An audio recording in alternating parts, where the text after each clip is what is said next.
माघ गुप्त नवरात्रि के 5वें दिन महाविद्या मां छिन्नमस्ता की कथा।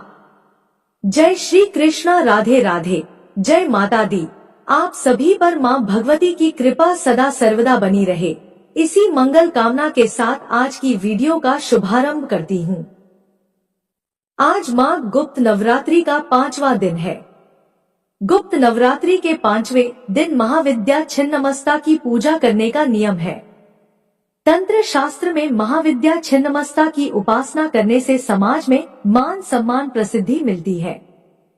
पूर्वी भारत जैसे पश्चिम बंगाल, झारखंड और उत्तर प्रदेश के अलावा नेपाल आदि देशों में इनकी विशेष रूप से पूजा की जाती है।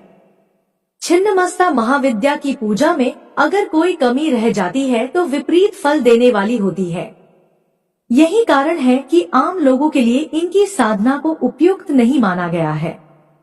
देवी छिन्नमस्ता की पूजा करने से मनुष्य को समाज में सम्मान और प्रतिष्ठा मिलती है, साथ ही सुख और समृद्धि का वरदान भी मिलता है।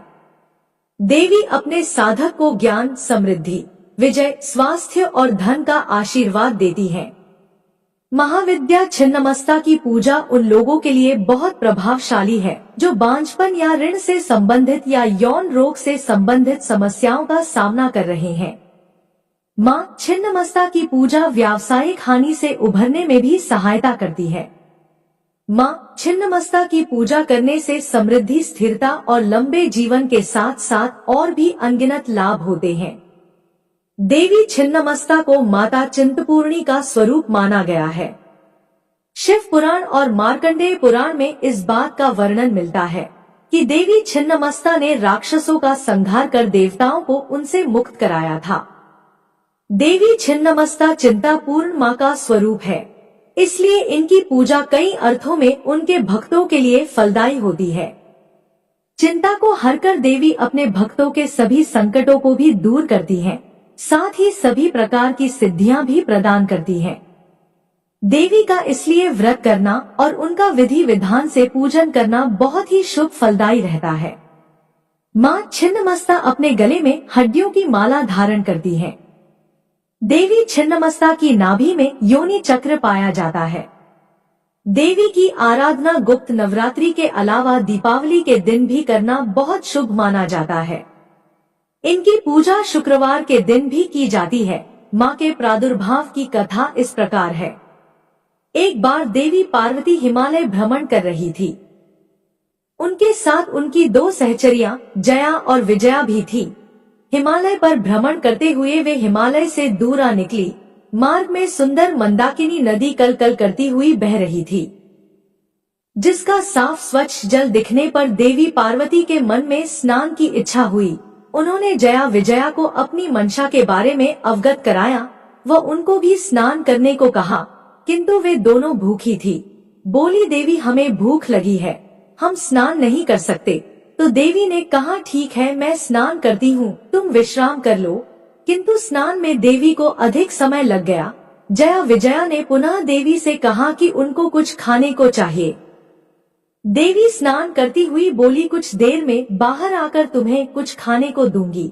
लेकिन थोड़ी ही देर में जया विजया ने फिर से खाने को कुछ मांगा।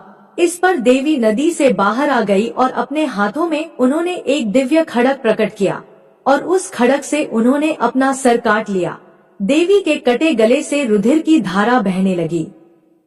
3 प्रमुख धाराएं ऊपर उठती हुई भूमि की ओर आई तो देवी ने कहा, जया विजया तुम दोनों मेरे रक्त से अपनी भूख मिटा लो। ऐसा कहते ही दोनों देवियां पार्वती जी का रुधिर पान करने लगी। तीसरी जो रक्त की धारा थी देवी ने स्वयं अपने ही मुख में डाल दी और रुधिर पान करने लगी। देवी के ऐसे रूप को देखकर देवताओं में त्राही त्राही मच गई। देवताओं ने देवी को प्रचंड चंड चंडिका कहकर संबोधित किया। ऋषियों ने कटे हुए सर के कारण देवी को नाम दिया छिन्नमस्ता। तब भगवान शिव ने कबंध शिव का रूप बनाकर देवी को शांत किया। शिवजी के आग्रह पर पुनः देवी ने सौम्य रूप बनाया। नाथ पंथ सहित बौद्ध मतावलंबी भी देवी की उपासना करते हैं। भक्त को इनकी उपासना से भौतिक सुख, संपदा, वैभव की प्राप्ति, वाद विवाद में विजय, शत्रुओं पर जय, सम्मोहन शक्ति के साथ साथ अलौकिक संपदाएं प्राप्त होती है। इनकी सिद्धि हो जाने पर कुछ पाना शेष नहीं रह जाता। 10 महाविद्याओं में प्रचंड चंड नायिका के नाम से व बीररात्रि कहकर देवी को पूजा जाता है। देवी के शिव को कबंध शिव के नाम से पूजा जाता है। छिन्नमस्ता देवी शत्रु नाश की सबसे बड़ी देवी है। भगवान परशुराम ने इसी विद्या के प्रभाव से अपार बल अर्जित किया था। शास्त्रों में देवी को ही प्राणतोषिणी कहा गया है। देवी की स्तुति से देवी की अमोघ कृपा प्राप्त होती है। गृहस्थ साधक को सदा ही देवी की सौम्य रूप में साधना पूजा करनी चाहिए। देवी योगमयी है, ध्यान समाधि द्वारा भी इनको प्रसन्न किया जा सकता है। देवी के भक्त को मृत्यु भय नहीं रहता, वो इच्छानुसार जन्म ले सकता है। देवी की मूर्ति पर रुद्राक्षना केसर व रक्त चंदन चढ़ाने से बड़ी बाधा भी नष्ट होती है। महाविद्या छिन्नमस्ता के इन मंत्रों से आदि व्याधि सहित बड़े से बड़े दुखों का नाश संभव है। देवी माँ का स्वत सिद्ध महामंत्र श्री हरि हरि क्ली है, वज्र वैरोचनीय हरि हरि फट स्वाहा। इस मंत्र से काम्य प्रयोग भी संपन्न किए जाते हैं व देवी को पुष्प अत्यंत प्रिय है, इसलिए केवल पुष्पों के होम से ही देवी कृपा कर देती है। आप भी मनोकामना के लिए यज्ञ कर सकते हैं। जैसे मालती के फूलों से होम करने पर बाघ सिद्धि होती है व चंपा के फूलों से होम करने पर सुखों में बढ़ोतरी होती है। बेलपत्र के फूलों से होम करने पर लक्ष्मी प्राप्त होती है व बेल के फलों से हवन करने पर अभीष्ट सिद्धि होती है। सफेद कनेर के फूलों से होम करने पर रोग मुक्ति मिलती है तथा अल्पायु दोष नष्ट हो 100 साल आयु होती है। लाल कनेर के पुष्पों से होम करने पर बहुत से लोगों का आकर्षण होता है व बंदूक पुष्पों से होम करने पर भाग्य वृद्धि होती है। कमल के पुष्पों का घी के साथ होम करने से बड़ी बाधा भी रुक जाती है। मल्लिका नाम के फूलों के होम से भीड़ को भी वश में किया जा सकता है व अशोक के पुष्पों से होम करने पर पुत्र प्राप्ति होती है। महुए के पुष्पों से होम करने पर सभी मनोकामनाएं पूरी होती हैं व देवी प्रसन्न होती है। नवरात्रि के 5वें दिन मां स्कंद माता की पूजा भी की जाती है।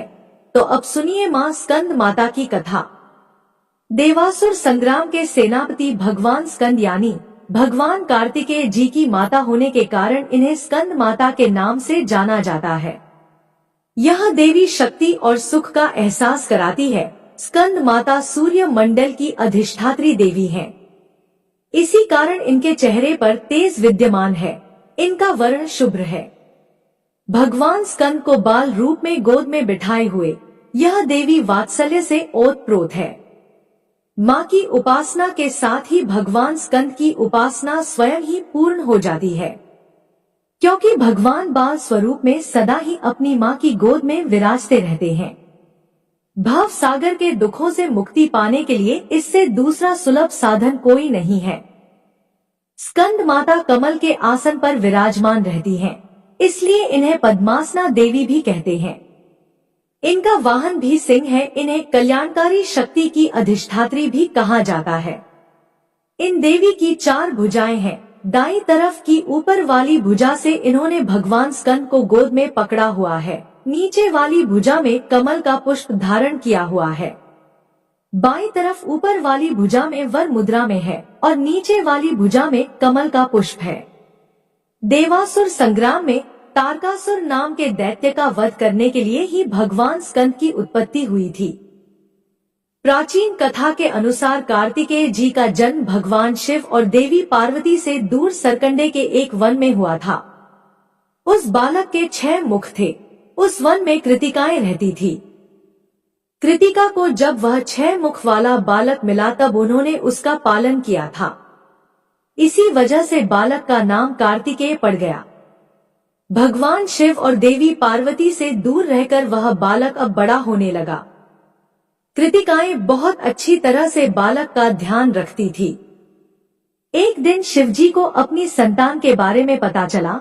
संतान के बारे में जानकारी मिलते ही शिवजी ने अपने सेवकों को तुरंत ही सरकंडे के वन में भेजा और बालक को लेकर आने के लिए कहा। शिवजी के दूत वीरभद्र, विशालाक्षी, दधि मुख आदि सरकंडे के वन में पहुँचे और कृतिकाओं के साथ कार्तिकेय स्वामी जी को लेकर शिव जी के पास वापस लौट आए। कार्तिकेय जी कैलाश पर्वत पर पहुँचे तो सभी बहुत प्रसन्न हुए। शिव जी और देवी पार्वती ने बालक को गले से लगाया और उसे बताया कि तुम हमारी संतान हो। शिव जी और पार्वती जी ने कार्तिकेय को परिवार का महत्व समझाया और समाज की भलाई के लिए काम करने की सीख दी। तब शिवजी ने कार्तिकेय जी से कहा कि तुम बहुत वीर हो, इसलिए पुत्र, आज से तुम्हें देवताओं का सेनापति नियुक्त किया जा रहा है। उस समय तारकासुर नामक दैत्य ने बड़ा आतंक मचा रखा था और उसे वरदान मिला हुआ था कि उसका वध भगवान शिव के पुत्र द्वारा ही होगा।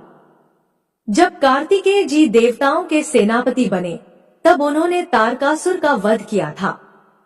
मां भगवती के स्कंद माता स्वरूप की असली पहचान उनके पुत्र स्कंद की वजह से ही है और संतानहीन दंपतियों को खास तौर पर आज के दिन स्कंद माता की पूजा अवश्य करनी चाहिए।